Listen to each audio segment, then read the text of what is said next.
Hello everyone, welcome back to my channel. This is 30th October blog. ওই দিন জগদ্ধাত্রী পুজোর নবমী ছিল। প্রতি বছরের মতো এই বছরও আমি এই নবমীর দিনটার জন্য অপেক্ষা করেছিলাম। কেন বলো তো? নবমীর দিন সকালটা আমি বন্ধুর বাড়ি পুজো দেখতে চলে যাই। এই বাড়ির পুজো অনেক দিনের। পুরনো বাড়ি দেখে, পুরনো ঠাকুর দালান দেখলেই বোঝা যায় এই বাড়িটাই অনেকটা পুরনো। এটা হলো বক্সিগলির পাল বাড়ির পুজো। আমি প্রায় 12টা নাগাদ গিয়েছিলাম ওদের বাড়ি। তখন সবে ষষ্ঠীর পুজো কমপ্লিট হয়েছে। আমার তো বাড়ির যে কোনো পুজো দেখতেই খুব ভালো লাগে। ওদের বাড়িতে একটা পুজোর নিয়ম আছে। এই যে ষষ্ঠী, সপ্তমী, অষ্টমী, নবমীর পুজো হয়, তার প্রসাদ একটি বাড়িতে দিতে যায়। ওই বাড়িটি হলো বন্ধুর বাড়ির অনেক পুরনো পুরোহিত ঠাকুরের বাড়ি। মানে এখন যিনি পুজো করেন তার পরিবারের আগে যে ব্রাহ্মণ পরিবার এই ঠাকুরের পুজো করতেন তাদের বাড়ি। এটা বেশ মজার রিচুয়াল। বাড়ির কচি কাঁচারা লাইন দিয়ে যায় মজা করতে করতে।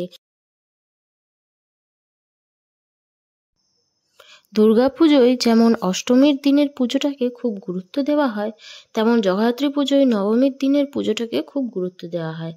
আর বাড়ির পুজোগুলোতে নবমীর দিনই ষষ্ঠী, সপ্তমী, অষ্টমী এবং নবমীর পুজো করা হয়। তাহলে বুঝতেই পারছো যে বাড়ির পুজোতে ওই দিন কতটা চাপ থাকে।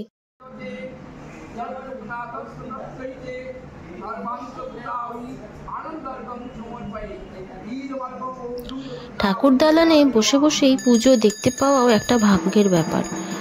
সপ্তমীর পুজোর পর অষ্টমীর পুজো শুরু হলো। দুর্গা পুজোতে যেমন 108টা পদ্মফুল লাগে, কুমারী পুজো হয়, 108টা প্রদীপ জ্বালানো হয়, এখানেও তাই হয়।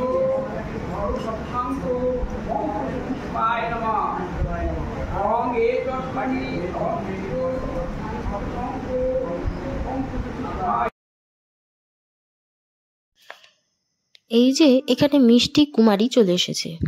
কি যে মিষ্টি কি বলবো। এবার কুমারী পুজো শুরু হবে। আমার বন্ধুটিও বসে পড়েছে। এবার ওর হাত দিয়েই হবে। এই মুহূর্ত কি ছাড়া যায়?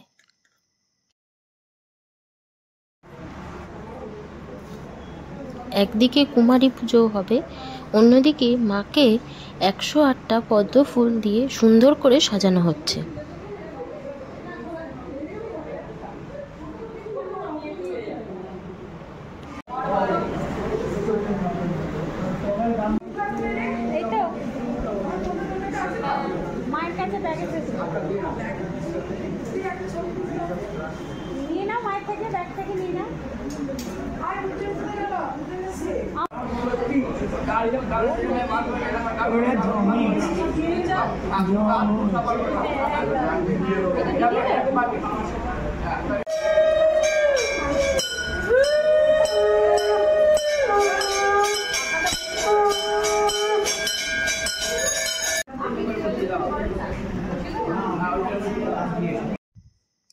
এরপর 108টা প্রদীপ জ্বালানোর প্রস্তুতি চলছে। একে একে বাড়ির সবাই প্রদীপ জ্বালালো, তারপর আমরাও জ্বালালাম।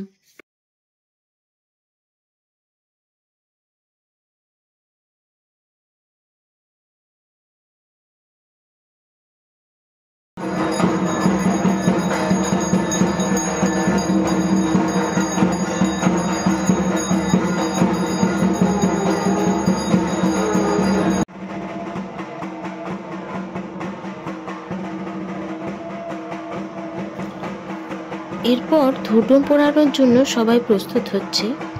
এই ধুনো পোড়ানো দিয়ে অষ্টমীর পুজো শেষ হয়।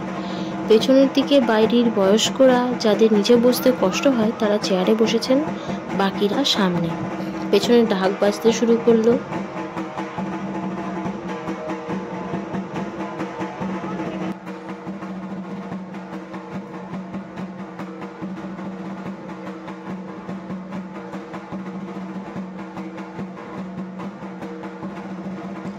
এরপর যারা ধুনো পোড়ানোতে বসেছিলেন তাদের কোলে ছোটরা এসে বসছেন আর তার সঙ্গে তাদের আশীর্বাদও নিচ্ছে।